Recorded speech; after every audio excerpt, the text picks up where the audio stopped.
കേരളത്തിലെ പ്രധാനപ്പെട്ട സെലിബ്രിറ്റികൾ പല ആൾക്കാരുടെയും കാര്യത്തിൽ നിങ്ങൾക്ക് നോക്കിയാൽ പുലിനഖത്തിൻ്റെ രൂപമുള്ള സാധനം കാണാൻ പറ്റും. കേരളത്തിലെ ഒരു MP കേന്ദ്രമന്ത്രി അദ്ദേഹത്തിൻ്റെ കാര്യത്തിൽ നിങ്ങൾക്ക് പോയാൽ കാണാൻ പറ്റും. അത് ധരിച്ചുകൊണ്ട് അദ്ദേഹം നടക്കുന്നത്. പോലീസ് നോട്ടീസ് അയക്കുമോ? പോയി ചോദിക്കുമോ ഇത് എവിടുന്ന ഈ കഴുത്തൊക്കെ സാധനം ഏതെന്ന്? വേറെ പല സോഷ്യൽ മീഡിയ സ്റ്റാറുകൾ, ബിഗ് ബോസ് താരങ്ങൾ, ഇവരുടെയൊക്കെ കഴുത്തിൽ നിങ്ങൾക്ക് കാണാൻ പറ്റും. പോയി ചോദിക്കുമോ?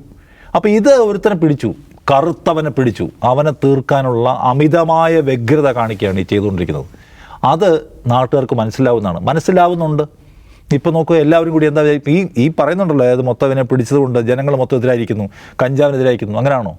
ആളുകൾ മുഴുവൻ കാണുന്നുണ്ട് ഭരണകൂടം ചെയ്തുകൊണ്ടിരിക്കുന്നത് എന്താണ്, പോലീസ് ചെയ്തുകൊണ്ടിരിക്കുന്നത് എന്താണ്, വനം വകുപ്പ് ചെയ്തുകൊണ്ടിരിക്കുന്നത് എന്താണ് എന്ന് കണ്ടുകൊണ്ടേയിരിക്കുകയാണ്.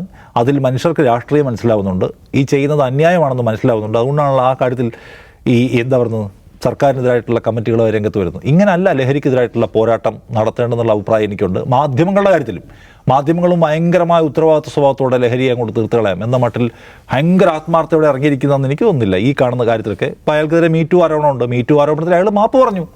ആ മീറ്റു ആരോപണത്തിൽ വേറെ ലീഗൽ കേസൊന്നുമില്ല ദിവ്യ. ഉണ്ടെങ്കിൽ മാത്രമേ അയാളെ പിടിച്ച് തൂക്കിക്കൊല്ലാൻ പറ്റൂ. ആരും ഒരു കേസും കൊടുത്തിട്ടില്ല.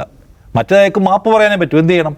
ഇനി എന്താ ഈ മീറ്റു കേസുകൊണ്ട് അയാളുടെ കരിയർ മുഴുവനായും റദ്ദ് ചെയ്ത് ജീവിതകാലം മുഴുവൻ പെരക്കകത്തിരിക്കണം, ഇനി ഒരു പാട്ടും പാടരുത് എന്നാണോ? അങ്ങനെ ഒരു മനുഷ്യനെ നമുക്ക് അവസാനിപ്പിക്കാൻ പറ്റുമോ? ഇല്ല. എല്ലാവർക്കും തിരുത്താനുള്ള സ്പേസ് വേണ്ടേ? അപ്പോൾ ഇതുകൊണ്ട് ഇപ്പോൾ ചെയ്തുകൊണ്ടിരിക്കുന്ന ഈ വേട്ട എന്ന് പറയുന്ന സംഗതി വേടനായതുകൊണ്ട് മാത്രം ചെയ്യുന്ന ഒന്നാണെന്ന് ഞാൻ ഉറപ്പിച്ച് പറയും. അതിനപ്പുറം അല്ലെങ്കിൽ അതൊരു വാർത്തയിൽ 1-2 വാർത്തയിൽ അവസാനിക്കേണ്ട വെറും 5 ഗ്രാം കഞ്ചാവിൻ്റെ കേസിനെ നമ്മൾ വലുതാക്കി കൊണ്ടുവരികയാണ്.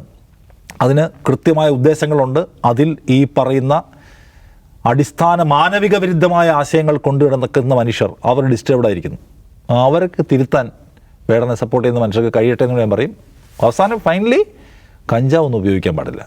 അത് ആരുപയോഗിച്ചാലും അതിനെ ജസ്റ്റിഫൈ ചെയ്യാനും പാടില്ല എന്നാണ് എൻ്റെ അഭിപ്രായം.